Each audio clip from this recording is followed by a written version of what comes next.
apa yang terjadi kepada ayahmu, Piton? Semuanya ikut aku pergi. Tidak usah, Kak. Aku sama anak-anak biar pulang saja. Kakak pergi saja dengan klien kakak.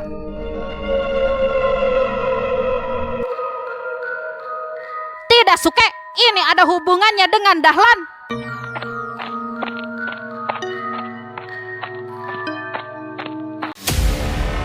Jendela itu diketuk pelan, suaranya tangis terdengar, tawanya tanpa terlihat.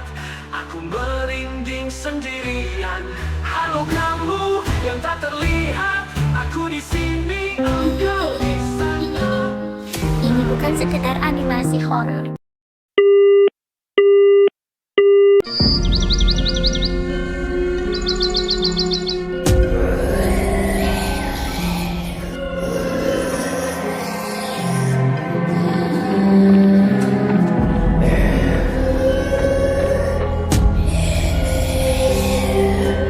Amma, kok Emak bisa ada di sini?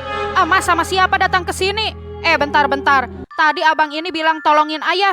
Ayah siapa maksudnya? Terus ini bapak kenapa, Mak? Geng, Amma bakal kasih tahu semuanya sama elu. Tapi gak sekarang ya. Kita tolongin dulu bapak kamu. Bapak kamu lagi kesurupan. Tadi aja dia hampir lompat dari balkon.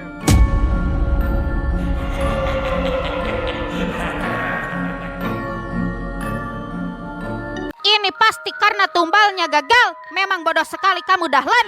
Apa yang harus aku lakukan, Kek? Ayah pasti kesurupan pocong ijo itu kan? Selama melakukan pesugihan, ayah nggak pernah seperti ini. Heh, lu siapa manggil-manggil bapak gua ayah, ha? Anak pungut loh. Mak, dia siapa sih, Mak? Dari banyaknya orang yang ada di sini gak ada yang mau ngasih tahu gue satu orang pun, ha? Dugong, aku minta kamu sabar dulu sebentar. Kita tolong bapak kamu terlebih dahulu. Buto Ijo itu sedang berusaha mengambil nyawa bapak kamu karena dia gagal memberi tumbal. Buto ijo? Maksud kakek Buto ijo apa? Piton, aku harus memberi tahu sekarang. Selama ini ayah kamu sebenarnya melakukan pesugihan Buto Ijo, bukan pesugihan pocong. Kamu, ibumu, dan ayahmu sudah tertipu oleh makhluk itu yang menyamar sebagai arwah sahabat ayah kamu. Kalian melihatnya sebagai pocong padahal aslinya Buto Ijo.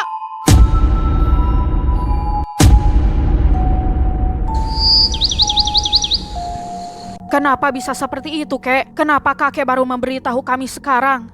Sepertinya aku berhutang banyak kepada kalian untuk menjelaskan apa yang sebenarnya terjadi di masa lalu Pak Dahlan. Kak, ceritanya nanti saja. Sebaiknya kakak usir dulu Buto Ijo itu dari tubuh Pak Dahlan. Kalau terlalu lama Pak Dahlan bisa meninggal karena setan itu sedang haus nyawa. Pak Dahlan akan menjadi tumbal atas pesugihannya sendiri. Aku minta tolong bawa Dahlan ke tempat ritualnya sekarang. Biar aku dan Suke yang berurusan dengan Buto Ijo itu. Kalian tunggu saja di sini.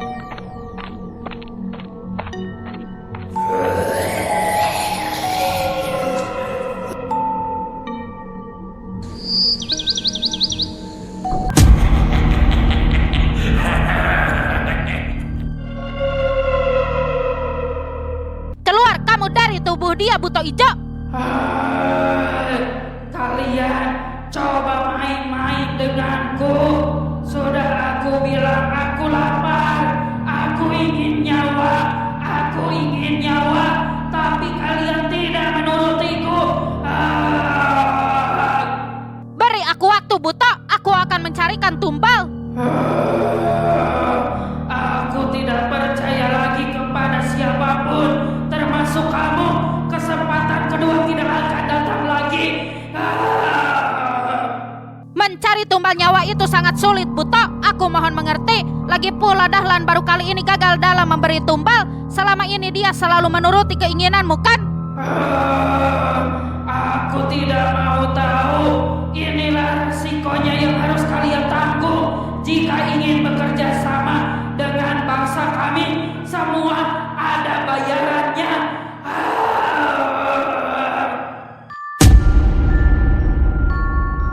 Kak, dia tidak akan menyerah sebelum kita memberi dia tumbal.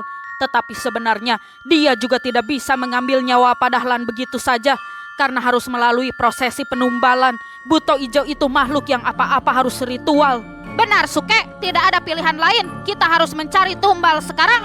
Sebentar, Kak. Memangnya tidak bisa ya kalau kita putuskan saja pesugihannya sekarang?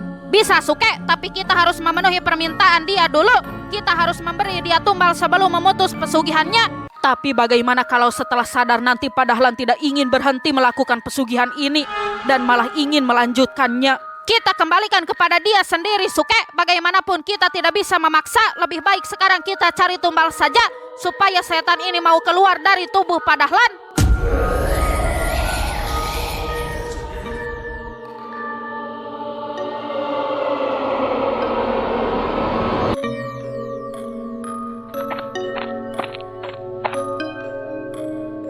Mak, Amma kasih tahu Dugong sekarang. Sebenarnya ini ada apa, Mak?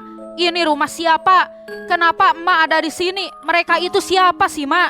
Gong, sebenarnya Ama sama Bapak udah sepakat mau nyimpen rahasia ini sampai lu dewasa. Tapi sekarang keadaannya kayak gini. Jadi Ama terpaksa harus ngasih tahu elu.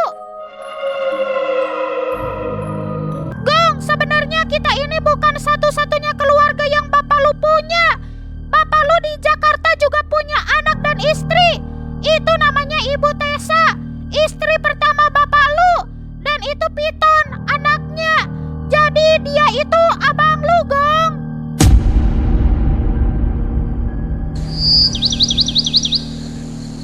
Apa? Jadi Emak istri kedua Bapak? Iya, Gong. Tapi Ama bisa jelasin lagi tentang masa lalu emak sama Bapak. Sebenarnya dulu yang harusnya menikah sama Bapak lu itu emak, bukan ibunya Piton. Mak, tolong kasih tahu semuanya sama Dugong. Jangan ada yang dirahasiain lagi. Dulu Ama sama Bapak itu udah pacaran lama banget dari zaman kita sekolah. Waktu lulus Bapak lu langsung kerja di luar kota dan kita berencana menikah setelah itu. Sewaktu Bapak lu udah dapat kerjaan di luar kota, dia kembali ke kampung buat nepatin janjinya mau menikah sama emak. Tapi pas sampai kampung Bapak lu baru tahu kalau Mas Jojo meninggal. Bapak lu benar-benar terpuruk atas kepergian sahabatnya itu. Mas Jojo ini salah satu orang yang berharga di hidup Bapak lu, Gong. Sewaktu kecil Bapak lu sering dibully sama teman-temannya. Tapi Mas Jojo ini satu-satunya orang yang pengen temenan sama dia. Bahkan orang yang berani ngebully Bapak lu aja Mas Jojo berantemin demi ngebela Bapak lu. Dari situ awalnya mereka sahabatan. Dan dari situ juga awal mulanya Bapak lu merasa punya hutang budi sama Mas Jojo. Sehingga waktu Mas Jojo meninggal Bapak lu benar-benar ngerasa kehilangan. Terus apa hubungannya sama pernikahan Bapak ini, Mak? Apa hubungannya sama istri pertama Bapak? Aku di sini, engkau di sana. Kita Sewaktu masih hidup, Mas Jojo udah berencana menikah sama pacarnya. Begitu juga dengan emak dan bapak udah ada rencana pernikahan, Gong. Dulu bapak lu sama sahabatnya udah janji kalau salah satu dari mereka ada yang meninggal duluan, yang masih hidup harus bisa jagain pasangan sahabatnya yang udah meninggal. Hah?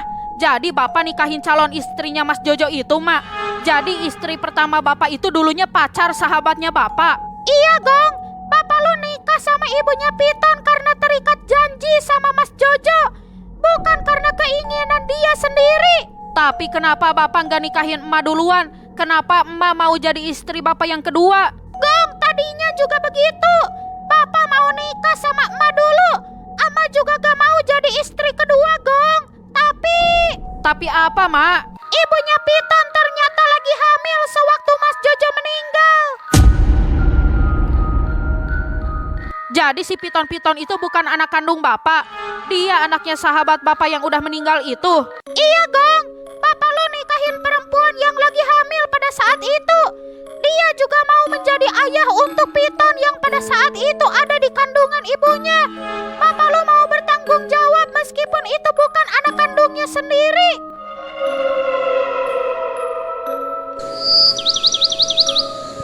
Termasuk soal pesugihannya, Gong. Bapak lo yakin banget kalau pocong itu arwah sahabatnya, arwah Mas Jojo. Dia dulu selalu bilang kalau pocong Mas Jojo bakal ngasih dia kekayaan yang berlimpah karena dia mau nikahin ibunya Piton. Asal lu tahu, Gong, Ama gak pernah terlibat di pesugihan bapak lu. Ama juga gak pernah ngasih makan lu pakai duit haram.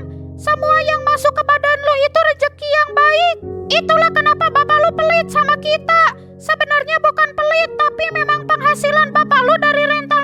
itu gak banyak, Gong. Buat ngasih nafkah kita, bapak lu pakai hasil dari usaha rental mobilnya. Dulu pun buat modal buka usaha, bapak lu dimodalin sama kakek nenek lu dari kampung. Bukan duit pesugihan.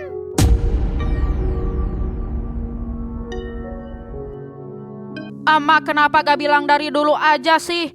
Kalau kayak gini kan Dugong jadi ngerasa bersalah kemarin udah ninggalin emak. Gak apa-apa, lu jangan merasa bersalah. Harusnya emak yang minta maaf. Lu gak marah kan sama emak? Enggak, Dugong gak marah sama emak. Tapi apa? Dugong gak mau bapak punya istri 2. Pokoknya kalau bapak udah sadar nanti Dugong mau minta bapak buat ceraiin ibunya si Piton. Dugong gak mau bapak punya keluarga selain kita.